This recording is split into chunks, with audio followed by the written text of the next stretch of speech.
ನಾವು ನಮ್ಮ ಇಂಡಿಯಾದಲ್ಲಿ ಎಂತೆಂಥ ದೇವಸ್ಥಾನಗಳೆಲ್ಲ ನೋಡಿರ್ತೀವಿ, ಆದರೆ ನಮ್ಮ ಭಾರತದ ಪಾರ್ಲಿಮೆಂಟ್ ಥರ ಇರೋ ದೇವಸ್ಥಾನ ನೀವು ನೋಡಿದ್ದೀರಾ?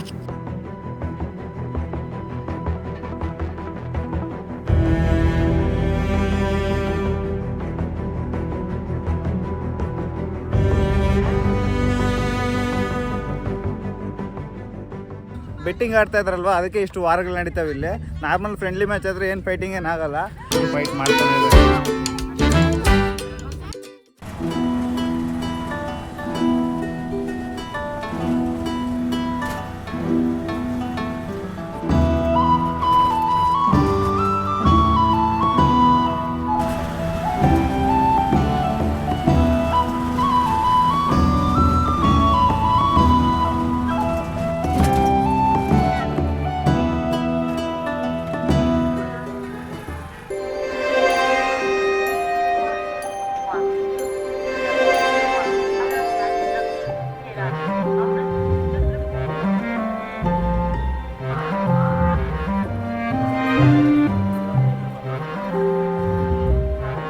ಹಾಯ್, ಗುಡ್ ಮಾರ್ನಿಂಗ್ ಎಲ್ರಿಗೂ. ವೆಲ್ಕಮ್ ಬ್ಯಾಕ್ ಟು 100 ಡೇಸ್ ಪ್ರಯಾಣ ಸೀರೀಸ್ ಡೇ 82ಗೆ. ರೈಟ್ ನಾವು ನಾನೀಗ ಗ್ವಾಲಿಯರ್ ರೈಲ್ವೆ ಸ್ಟೇಷನಲ್ಲಿದ್ದೀನಿ.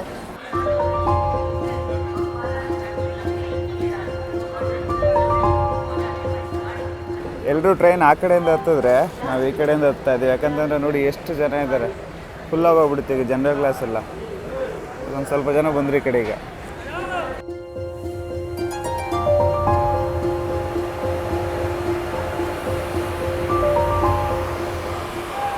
ಖಾಲಿನೇ ಐತೆ, ಆರಾಮಾಗಿ ಹೋಗ್ಬೋದು.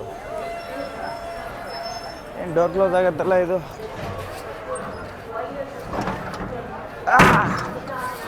ಹಿಂದೆ ಹೇಳಿದೆ ನಾನು. ಓ, ಇಲ್ಲಿ ಯಾರೋ ಕೂತ್ಕೊಂಡವ್ರೆ, ಚೀಲ ಇಟ್ಬಿಟ್ಟವ್ರೆ.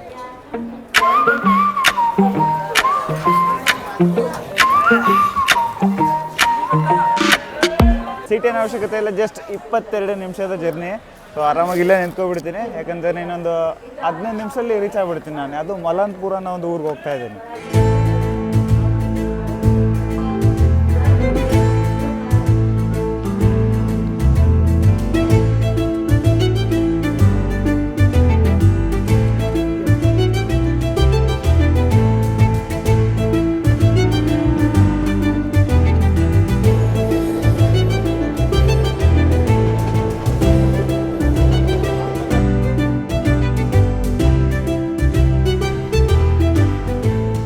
Guys, welcome to Malanpur railway station. ಈ ರೈಲ್ವೆ ಸ್ಟೇಷನ್ ನೋಡೋದಕ್ಕೆ ಎಷ್ಟು ಚೆನ್ನಾಗೈತೆ ನೋಡಿರಿ. ಫುಲ್ ಖಾಲಿ ಒಂದೇ ಪ್ಲಾಟ್ಫಾರ್ಮು. ನಮ್ಮ ಟ್ರೈನು ನಿಲ್ಸಿದ್ದು ಅಲ್ಲಿಂದ ಇಳಿದು ಹಿಂಗೆ ನಡ್ಕೊ ಬಂದಿದ್ದಾಯಿತು. ಈಗ ನಾನು ಹೋಗ್ತಾ ಇರೋದು ಇಲ್ಲಿಂದ 5.5 ಕಿಲೋಮೀಟ್ರ್ ಅಲ್ಲ, ಸಾರಿ 11 ಕಿಲೋಮೀಟ್ರ್ ದೂರದಲ್ಲಿ ಒಂದು ಚೌಸತ್ ಯೋಗಿನಿ ಟೆಂಪಲ್ ಅಂತ ಐತೆ, ಅಲ್ಲಿಗೆ ಹೋಗ್ತಾ ಇದ್ದೀನಿ.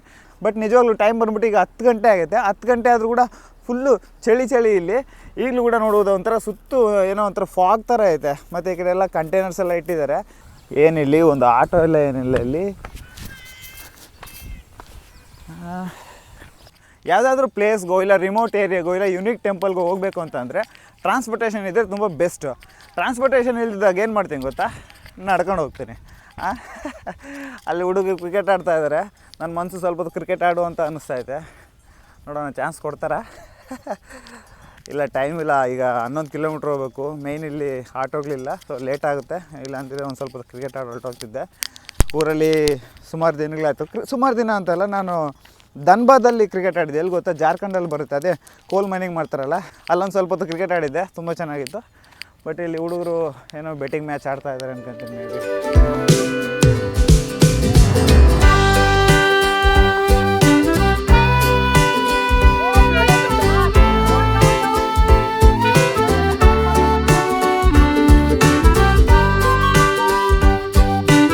कितना हो गया आपका टीम का स्कोर?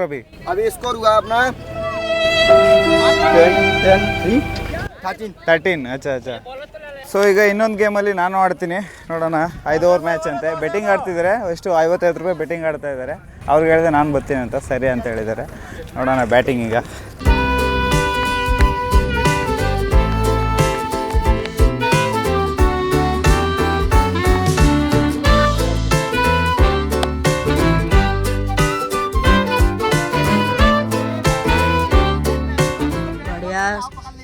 चौका मारा था।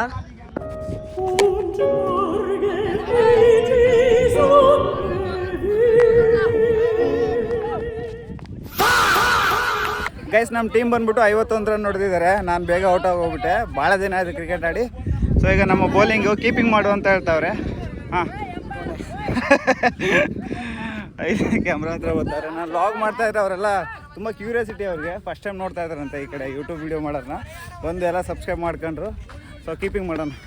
ಈಗಿನ ಒಂದು ಬಾಲ್ ಹಿಂದೆ ಹೋಯ್ತು ಬೌಂಡ್ರಿಗೆ. ಈಗ ಅದು ಬೌಂಡ್ರಿನ ಅಲ್ವಾ ಅಂತೇಳಿ ಡಿಸೈಡ್ ಮಾಡೋಕೆ ಹೋಗ್ತಾ ಇದ್ದಾರೆ. ಅದು ಲಾಸ್ಟ್ ಲೈನ್ ಅಂತೆ ಅದು ಬೌಂಡ್ರಿ. ಈಗ ಬಾಲು ಈಗ ನೋಡ್ಬೇಕು ಅವ್ರು ಏನು ಡಿಸೈಡ್ ಮಾಡ್ತಾರೆ ಅಂತ. ಫೈಟ್ ನಡೀತಾ ಇತ್ತು ಅವಾಗಲಿಂದ. ಅಂತಿಮ ತೀರ್ಮಾನ ಏನು ಅಂತ ನೋಡೋಣ.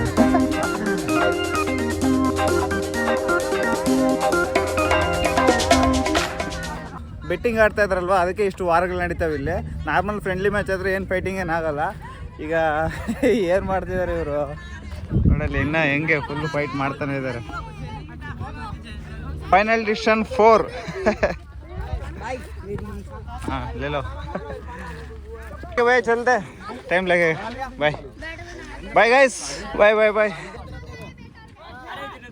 ಓಕೆ ಗೈಸ್, ಕ್ರಿಕೆಟ್ ಎಲ್ಲ ಮುಗೀತು. ನಮ್ಮ ಟೀಮ್ ಹೆಂಗೋ ಗೆಲ್ತು ಫೈನಲ್ ಆಗಿ. ನಾನಂತೂ ಜಾಸ್ತಿ ವೀಡಿಯೋ ಮಾಡೋಕ್ಕಾಗಲ್ಲ, ಯಾಕಂದರೆ ನಾನೇ ಕೀಪಿಂಗ್ ಮಾಡ್ತಾ ಇದ್ದಿದ್ದು. ಈಗ ಹುಡುಗರು ನನ್ನ ಜೊತೆ ಬರ್ತಾವ್ರೆ. ಇವ್ರಿಗೆ ತುಂಬ ಸ್ಪೆಷಲ್ ಇಂಟ್ರೆಸ್ಟಿಂಗು ಇಲ್ಲಿ, ಯಾಕೆಂತಂದರೆ ಅಣ್ಣ ಯೂಟ್ಯೂಬ್ ಮಾಡ್ತೀಯ, ನಾನು ಮಾಡ್ತೀನಿ ಅಂತ. ಇವ್ರಿಗೂ ಒಂದು ಚಾನಲ್ ಐತೆ, ಇವ್ರಿಗೂ ಒಂದು ಚಾನಲ್ ಐತೆ.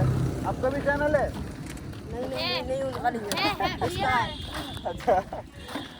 ಈಗ ಇಲ್ಲಿಂದ ಒಂದು ಅರ್ಧ ಕಿಲೋಮೀಟ್ರ್ ನಡ್ಕೊಂಡು ಹೋಗ್ತೀವಿ, ಜೊತೆಲೇ ಬರ್ತಾರಂತೆ. ಲಿಫ್ಟ್ ಕೇಳ್ಕೊಂಡು ಹೋಗ್ಬೇಕು. ಇಲ್ಲಿ ಆಟೋ ಗಿಟ ಏನೂ ಇಲ್ಲ ಸದ್ಯಕ್ಕೆ. ಇಲ್ಲಿಂದ ಪಡಾವಲಿ ಅನ್ನೋ ಊರಿಗೆ ಹೋಗ್ತೀನಿ. ಪಡಾವಲಿಯಿಂದ ಆ ಚೌಸತ್ ಯಾವುದೋ ಒಂದು ಟೆಂಪಲ್ ಐತಲ್ಲ, ಅಲ್ಲಿಗೆ ಹೋಗ್ಬೇಕು.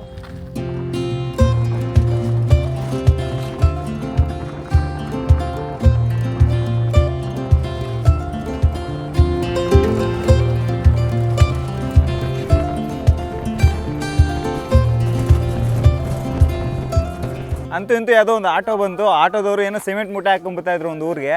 ಆ ಆಟೋ ನಿಲ್ಲಿಸಿದೆ. ಅವ್ರು ಹೆಂಗೋ ಡೈರೆಕ್ಟಾಗಿ ನಾನು ಈ ಟೆಂಪಲ್ ಹತ್ರ ಬಿಟ್ಟರು. ಅವರು ಈ ಊರಿಗೆ ಬಂದರು. ಈ ಊರ ಹೆಸರು ಬಂದುಬಿಟ್ಟು ಮಿತಾವಲಿ ಅಂತ ಹೇಳ್ಬಿಟ್ಟು. ನನ್ನ ಹಿಂದೆ ನೋಡ್ತಾ ಇದ್ರಲ್ಲ, ಅದೇ ಚೌಸತ್ ಯೋಗಿನಿ ಟೆಂಪಲ್ ಅಂತ ಹೇಳ್ತಾರೆ. ಮೇಲ್ಗಡೆ ಹೋಗೋಣ ಟೆಂಪಲ್ ಮೇಲೆ.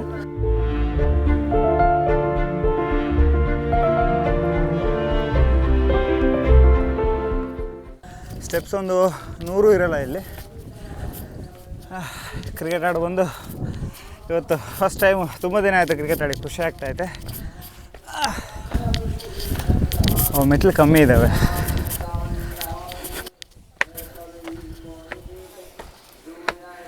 ಇಲ್ಲಿಂದ ನೋಡಿ ಎಷ್ಟು ಗ್ರೀನರಿ ಕಾಣುತ್ತೆ. ವಾವ್, ಇದು ಮಿತಾವಲಿ ಊರು. ನಾವು ನಮ್ಮ ಇಂಡಿಯಾದಲ್ಲಿ ಎಂತೆಂಥ ದೇವಸ್ಥಾನಗಳೆಲ್ಲ ನೋಡಿರ್ತೀವಿ, ಆದರೆ ನಮ್ಮ ಭಾರತದ ಪಾರ್ಲಿಮೆಂಟ್ ಥರ ಇರೋ ದೇವಸ್ಥಾನ ನೀವು ನೋಡಿದ್ದೀರಾ?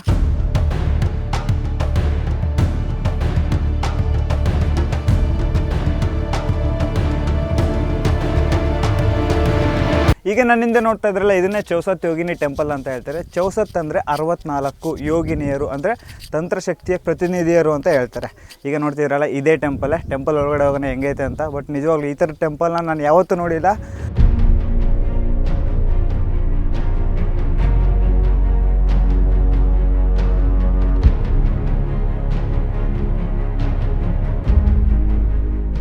ಗಾಯ್ಸ್, ಇಲ್ಲಿಂದ ನಿಂತ್ಕೊಂಡು ನೋಡಿದ್ರೆ ನಾನು ಯಾವ ಕಡೆಯಿಂದ ಬಂದೆ ಅಂತಲೇ ಗೊತ್ತಾಗಲ್ಲ, ಕನ್ಫ್ಯೂಸ್ ಆಗುತ್ತೆ. ಈಗ ನೀವು ನೋಡ್ತಾ ಇದ್ರಲ್ಲ, ಸೆಂಟ್ರಲ್ಲಿ ಶಿವ ಪಾರ್ವತಿ ದೇವಸ್ಥಾನ ನೋಡ್ಬೋದು. ಇನ್ನು ಸುತ್ತು ನೀವು ನೋಡ್ತಾ ಇದ್ರಲ್ಲ, ಅವೆಲ್ಲ ಬಂದ್ಬಿಟ್ಟು ಚೌಸತ್ ಕಂಬಗಳು ಅಂತ ಹೇಳ್ತಾರೆ. ಅಂದರೆ ಈಗ ಒಳಗಡೆ ಎಲ್ಲ ನಾವು ಶಿವಲಿಂಗಗಳ ದರ್ಶನ ಕೂಡ ಮಾಡ್ಕೋಬೋದು. ಒಂದೊಂದು ಚಿಕ್ಕ ಚಿಕ್ಕ ಕೋಣೆಗಳಲ್ಲಿ ಶಿವಲಿಂಗ ಕೂಡ ಇದ್ದಾವೆ. ಫಸ್ಟ್ ಹೋಗಿ ದರ್ಶನ ಮಾಡ್ಕೊಂಬರ್ತೀನಿ.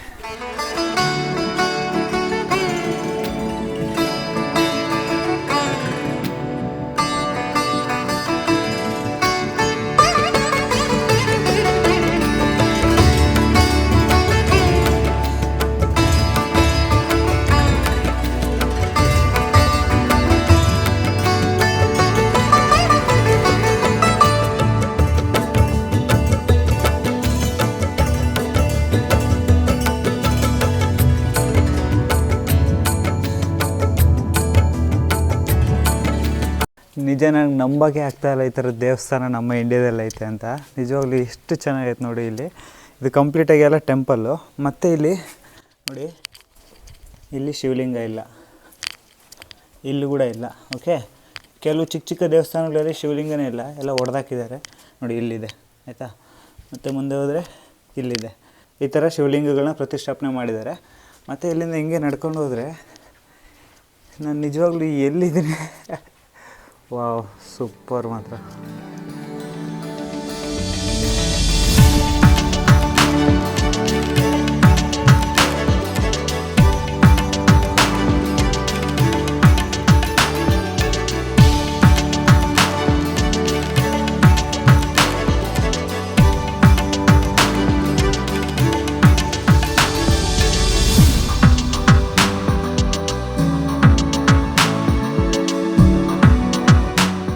ಇಷ್ಟೊತ್ತು ದೇವಸ್ಥಾನದ ಒಳಗಡೆ ಪ್ರದಕ್ಷಿಣೆ ಆಗ್ದೆ, ಈಗ ದೇವಸ್ಥಾನದ ಹೊರಗಡೆ ಪ್ರದಕ್ಷಿಣೆ ಆಗ್ತಾ ಇದ್ದೀನಿ. ನೋಡೋಣ ಹೆಂಗೈತೆ ಅಂತ. ದಾರಿ ನೋಡಿ ಎಷ್ಟೈತೆ, ಬಟ್ ಟೆಂಪಲ್ ಮಾತ್ರ ಸೂಪರಪ್ಪ. ಇದನ್ನು ಚೌಸತ್ ಯೋಗಿನಿ ಟೆಂಪಲ್ ಅಂತ ಹೇಳ್ತಾರೆ. ಆ್ಯಕ್ಚುಲಿ ಗೂಗಲ್ ಮ್ಯಾಪಲ್ಲಿ ಹಂಗಿರೋದು. ನೀವೇನಾದರೂ ಇಲ್ಲಿ ಲೋಕಲಲ್ಲಿ ಕೇಳಿದ್ರೆ ಇಲ್ಲೊಂದು ಶಿವ ಮಂದಿರ ಯಾವುದು ಅಂತ ಕೇಳಿದ್ರು ಕೂಡ ಡೈರೆಕ್ಟಾಗಿ ಇದೇ ದೇವಸ್ಥಾನನೇ ಹೇಳೋದವರು. ಈ ಜಾಗದಲ್ಲಿ ದೇವಸ್ಥಾನಕ್ಕೆ ಸಂಬಂಧಿಸಿದ್ದೇನೋ ಬರೆದಿದ್ದಾರೆ, ಅದೆಲ್ಲ ಹಿಂದಿಲೈತೆ. ಮತ್ತು ಇಲ್ಲೇನೋ ಚಿತ್ರ ಬಿಡಿಸಿದ್ದಾರೆ. ಸದ್ಯಕ್ಕೆ ಯಾರು ಒಳಗಡೆ ಹೋಗ್ದಂಗೆ ಈ ಥರ ಸುತ್ತು ಕಂಬಿ ಹಾಕ್ಬಿಟ್ಟವ್ರೆ. ನಾನೀಗ ಬಂದಿರೋ ಈ ಚೌಸತ್ ಯೋಗಿನಿ ಟೆಂಪಲ್ಲು ಕ್ರಿಸ್ತಶಕ 1323ರಲ್ಲಿ ಮಹಾರಾಜ ದೇವಪಾಲ ಅನ್ನೋರು ಕಟ್ಟಿಸ್ತಾರೆ. ಈ ದೇವಸ್ಥಾನ ಏನಕ್ಕಪ್ಪ ಅಂತಂದರೆ ಒಂಥರ ತಾಂತ್ರಿಕ ಪೂಜೆಗಳು ಮಾಡ್ತಾಯಿದ್ರಂತೆ. ಮತ್ತು ಜ್ಯೋತಿಷ್ಯ ಮತ್ತು ಖಗೋಳಶಾಸ್ತ್ರಜ್ಞ ಕೂಡ ಅಧ್ಯಯನ ಮಾಡೋದಕ್ಕೆ ಈ ದೇವಸ್ಥಾನನ ಬಳಸ್ತಾಯಿದ್ರು ಅಂತ ಹೇಳ್ತಾರೆ. Okay guys, let's go. ಇಲ್ಲಿಂದ ರಿಟರ್ನ್ ಹೋಗ್ತಾ ಇದ್ದೀನಿ. ಈಗ ಇಲ್ಲಿ ನಿಂತಿದ್ದೆ, ಅಲ್ಲಿ ಯಾರೋ ಅಣ್ಣ ಹೋಗ್ತಾ ಇದ್ದಾರಲ್ಲ, ಅವ್ರು ಬಂದುಬಿಟ್ಟು ಡ್ರೋನ್ ಹಾರಿಸ್ತಿದೆ ಅಂತ ಕೇಳಿದ್ರು. ನನ್ನ ಹತ್ರ ಡ್ರೋನ್ ಇಲ್ಲಣ್ಣ ಅಂತಂದರೆ, ಯಾರೋ ಹಾರಿಸ್ತಾ ಇದ್ದಾರೆ ನೋಡು, ಇಲ್ಲೆಲ್ಲೂ ಡ್ರೋನ್ ಫ್ಲೈ ಮಾಡೋಂಗಿಲ್ಲ ಅಂತ ಹೇಳಿದ್ರು.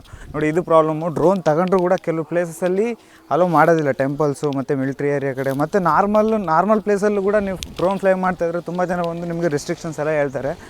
ಈಗ ಇಷ್ಟೊತ್ತು ಅಣ್ಣ ಬಂದು ನನಗೆ ಇಷ್ಟೊತ್ತು ಕ್ವಶನ್ ಮಾಡ್ತಾಯಿದ್ದೆ. ನಾನು ಹೇಳ್ದೆ, ನನ್ನ ಹತ್ರ ಡ್ರೋನ್ ಇಲ್ಲ ಅಣ್ಣ, ಯಾರೋ ಕೆಳಗಡೆಯಿಂದ ಹಾರಿಸ್ತಾ ಇರ್ತಾರೆ ನೋಡಿ ಅಂತಂದೆ. ಮೇ ಬಿ ಯಾರೋ ಕೆಳಗಡೆಯಿಂದ ಡ್ರೋನ್ ಫ್ಲೈ ಮಾಡ್ತಾಯಿದ್ದಾರೆ. ನಮ್ಮ ಭಾರತದ ಪಾರ್ಲಿಮೆಂಟ್ ಇದೆಯಲ್ಲ, ಆ ಡಿಸೈನ್ ಕೂಡ ಈ ದೇವಸ್ಥಾನ ನೋಡೇ ಕಟ್ಟಿದ್ದಾರೆ ಅಂತ ಹೇಳ್ತಾರೆ. ಮತ್ತು ಸೇಮ್ ಅದೇ ಥರನೇ ಅನಿಸುತ್ತೆ ದೂರದಿಂದ ನೋಡಿದ್ರೆ. ಬಟ್ ಇದು ಟೆಂಪಲ್ಲು, ಅದು ಪಾರ್ಲಿಮೆಂಟು. ಕೆಲವೊಂದು ಪ್ಲೇಸ್ಗಳಿಗೆ ಬರೋದು ಎಷ್ಟು ಇಂಪಾರ್ಟೆಂಟು, ರಿಟರ್ನ್ ಹೋಗೋದು ಕೂಡ ಅಷ್ಟೇ ಇಂಪಾರ್ಟೆಂಟು. ಬರ್ಬೇಕಾದ್ರೆ ಹೆಂಗೋ ಆಟೋದಲ್ಲಿ ಬಂದೆ, ಈಗ ರಿಟರ್ನ್ ಹೆಂಗೆ ಹೋಗ್ತೀನಿ ಅಂತಂದರೆ ಗೊತ್ತಿಲ್ಲ, ಕ್ವಶನ್ ಮಾರ್ಕ್. ಮೇ ಬಿ ಯಾವುದಾದ್ರೂ ಗಾಡಿ ಬಂದರೆ ಲಿಫ್ಟ್ ಕೇಳ್ಕೊಂಡೆ ಹೋಗ್ತೀನಿ, ಇನ್ನೇನು ಮಾಡೋಕ್ಕಾಗಲ್ಲ. ಕೆಲವು ಯೂನಿಕ್ ಟೆಂಪಲ್ಸ್ಗೆ ಏನಾದಕ್ಕಾಗಲಿ ಹೋಗಬೇಕು ಅಂತಂದರೆ ನಮಗೆ ಓನ್ ವೆಹಿಕಲ್ ಇದ್ರೇ ತುಂಬ ಜನ ಹೋಗ್ತಾರೆ. ಬಟ್ ನಾವು ಟ್ರಾವೆಲರ್ಸ್ ಆಗಿ ಅಲ್ಲಿಗೆ ಏನೇ ಇರಲಿ ಇಲ್ಲದೇ ಇರಲಿ ನಡ್ಕೊಂಡಾದರೂ ಆ ಪ್ಲೇಸ್ಗೆ ಹೋಗಲೇಬೇಕು ಅಂತ ಡಿಸೈಡ್ ಆಗಿರ್ತೀನಿ ನಾನು ಮಾತ್ರ. ಈಗ ನೋಡ್ತಾ ಇದ್ರಲ್ಲ, ಇಲ್ಲಿಂದ ಸೂಪರಾಗಿ ಕಾಣಿಸುತ್ತೆ ಟೆಂಪಲ್ಲು. ಈಗ ಇಲ್ಲಿಂದ ಗ್ವಾಲಿಯರ್ ಬಂದ್ಬಿಟ್ಟು 26 ಕಿಲೋಮೀಟ್ರೇನೋ ಇರ್ಬೋದೇನೋ. ಮೇ ಬಿ ಅದ್ಯಾವುದೋ ಊರಿಂದ ಬಸ್ ಆದರೂ ಸಿಗ್ಬೋದು. ಅದಕ್ಕೆ ಲೆಟ್ಸ್ ಸಿ, ನೋಡೋಣ. ನೋಡಿ, ಇಲ್ಲೇನೋ ಬೆಳೆದಿದ್ದಾರೆ. ಮೇ ಬಿ ಇದು ಗೋಧಿ, ಹೇಳಿದ್ನಲ್ಲ ನಿಮಗೆ, ಗೋಧಿ ಬೆಳೆದಿದ್ದಾರೆ ಸುತ್ತು. ಅಲ್ಲಿ ದೂರದಲ್ಲಿ ಸಾಸಿವೆ ಬೆಳೆದಿದ್ದಾರೆ ಕಂಪ್ಲೀಟಾಗಿ. ನಾವು ಜಾಸ್ತಿ ರಾಜಸ್ಥಾನಲ್ಲಿ ಸಾಸಿವೆ ನೋಡ್ಬೋದು, ಬಟ್ ಇಲ್ಲಿ ಕೂಡ ಮಧ್ಯಪ್ರದೇಶದಲ್ಲಿ ಕೂಡ ಕಮ್ಮಿ ಪ್ರಮಾಣ, ರಾಜಸ್ಥಾನಲ್ಲಿ ಜಾಸ್ತಿ. ನಾಳೆ ಸಾಯಂಕಾಲ ಮೇ ಬಿ ನಾನು ಡೆಲ್ಲಿಗೆ ಹೋದರೂ ಹೋಗ್ತೀನಿ. ಯಾಕಂತಂದರೆ ನಂದು DJ ಮೈಕ್ ಮಿನಿ ಕಳೆದೋಗಿತ್ತಲ್ಲ, ಸ್ಟಿಲ್ ಈಗಲೂ ಕೂಡ ನಾನು ಈ ಹೆಡ್ಸೆಟ್ಟಲ್ಲೇ ಮಾತಾಡ್ತಾ ಇದ್ದೀನಿ. ಈಗ ಚೆನ್ನಾಗಿ ಕೇಳಿಸುತ್ತೆ, ಬಟ್ ಸಮ್ಟೈಮ್ಸ್ ಎಲ್ಲಾದರೂ ದೂರ ಇಟ್ಟು ಮಾತಾಡ್ಬೇಕಾದ್ರೆ ತುಂಬ ಪ್ರಾಬ್ಲಮ್ ಆಗ್ತಾಯಿದೆ. ಹತ್ತತ್ರ ಒಂದು ವಾರದಿಂದ ಮೈಕಿಲ್ಲ, ನಾನು ನಾರ್ಮಲ್ ಇದರಲ್ಲೇ ಮಾಡ್ತಾಯಿದ್ದೀನಿ. ಇಲ್ಲೆಲ್ಲ ಹುಡುಕ್ದೆ ನಾನು, ಮಧ್ಯಪ್ರದೇಶಲ್ಲಿ ಭೋಪಾಲಲ್ಲಿ ದೊಡ್ಡ ದೊಡ್ಡ ಸಿಟಿಗಳೆಲ್ಲ ಹುಡುಕಿದ್ರು ಕೂಡ ನನಗೆ ಮೈಕ್ ಸಿಗಲಿಲ್ಲ. ನನಗೆ ಸಿಂಗಲ್ ಚಾನಲ್ ಬೇಕು, DJ ಇದು. ಈಗ ನಾನೇನು ಮಾಡ್ತಾಯಿದ್ದೀನಿ ಅಂದರೆ, ಡೆಲ್ಲಿಲಿ ಯಾರೋ ಪರಿಚಯ ಇದ್ದಾರೆ ನಮ್ಮ ಸಿಸ್ಟರ್ ಅವ್ರಿಗೆ, ಅವರಿಂದ ಬುಕ್ ಮಾಡಿಸಿ ಒನ್ ಡೇ ಡೆಲಿವರಿ ಇರುತ್ತೆ ಇಲ್ಲಿಗೆ, ಡೆಲ್ಲಿಗೆ. ಮತ್ತು ಭೂಪಾಲ್ಗಿಲ್ಲ, ಒನ್ ಡೇ ಡೆಲಿವರಿ ಅಮೆಝಾನಲ್ಲಿ ಬುಕ್ ಮಾಡೋಣ ಅಂದರೆ ಡೆಲ್ಲಿಲಿ ಬರುತ್ತೆ. ಹೋಗ್ಬಿಟ್ಟು ನಮ್ಮ ಅಕ್ಕ ಅವ್ರ ಫ್ರೆಂಡ್ ಅವ್ರ ಹತ್ರ ಹೋಗಿ ಕಲೆಕ್ಟ್ ಮಾಡ್ಕೋಬೇಕು. ಸೊ ಫಸ್ಟು ಮೈಕ್ ತೊಗೋಬೇಕು, ಇಲ್ಲಾಂತಂದರೆ ತುಂಬ ತೊಂದರೆ ಆಗುತ್ತೆ. ನೋಡಿ, ನಾಯ್ಸ್ ಬರ್ತಾ ಇರುತ್ತೆ, ಇದರ ನಾಯ್ಸ್ ಕ್ಯಾನ್ಸಲೇಷನ್ ಇರಲ್ಲ.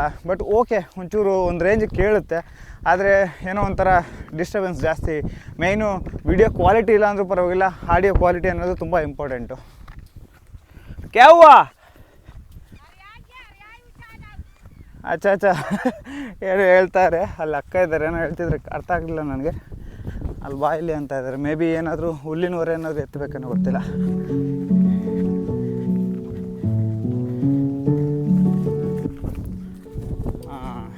ಚಿಕ್ಕದಾಗೇನೋ ಸೊಪ್ಪೆಲ್ಲ ಕೊಯ್ದಿಟ್ಟಿದ್ದಾರೆ, ಅದನ್ನ ಎತ್ತಕ್ಕೆ. ಗಾಯಕಿಲಿ ಕ್ಯಾ ಅಚ್ಚಾ हाँ हिंदी हिंदी हिंदी नहीं आता है आपको? हिंदी आता है? ಹಿಂದಿ ಹಿಂದಿ ನೋಡಿ, ಇದನ್ನ ಕ್ಲೀನಾಗೆಲ್ಲ ಕಟ್ ಮಾಡಿಬಿಟ್ಟು ಒಂದು ವಾರ ಕಟ್ಕೊಂಡು ಹೋಗ್ತಾ ಇದ್ದಾರೆ. ಏನು ಸೊಪ್ಪಿದು? ನಿಮ್ಗೆ ಏನಾನ ಗೊತ್ತಿರೋ ಕಮೆಂಟ್ ಮಾಡಿ, ನನಗಂತೂ ಗೊತ್ತಿಲ್ಲ ಇದೇನು ಸೊಪ್ಪು ಅಂತ. ತುಂಬ ಬೆಳೆದಿದ್ದಾರೆ.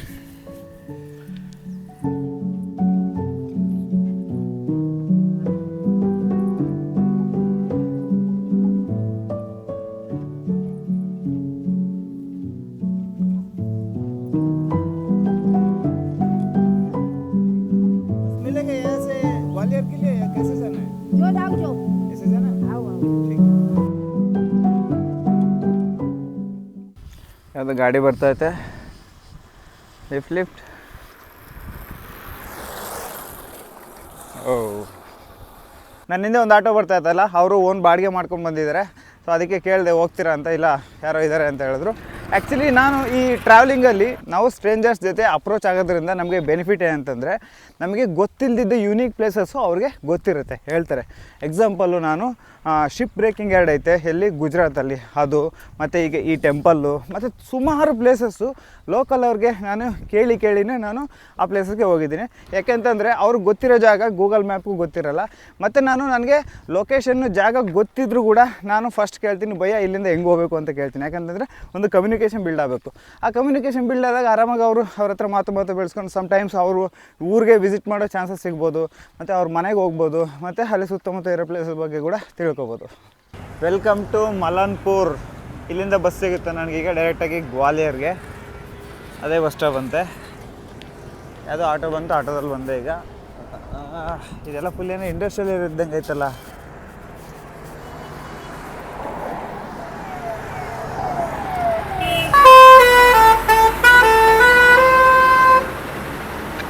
ಆರಾಮ್ ಸಾಕತ್ತಾಗೈತೆ. ಒಳ್ಳೆ ಹಾಡು ಹೇಳ್ದಂಗೆ ಐತೆ ಅದು. ಹಂಗೋ ಹಿಂಗೋ ಬಂದೆ ಇಲ್ಲಿಗೆ ಗ್ವಾಲಿಯರ್ಗೆ.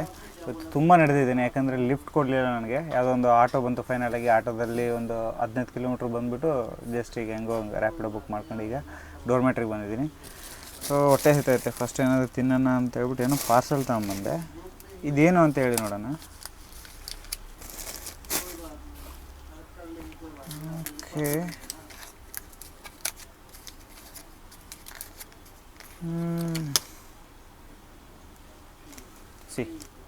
ಏನು ಅಂತೇಳಿ ನೋಡೋಣ. ನಾನ್ ವೆಜ್ ಅಲ್ಲ, ಓಕೆ ನಾನ್ ವೆಜ್ ಅಲ್ಲ, ಏನೋ ಪನ್ನೀರು ಅಲ್ಲ, ಏನೋ ಡಿಫ್ರೆಂಟಾಗಿ ಮಾಡ್ತಿದ್ರು. ಬಟ್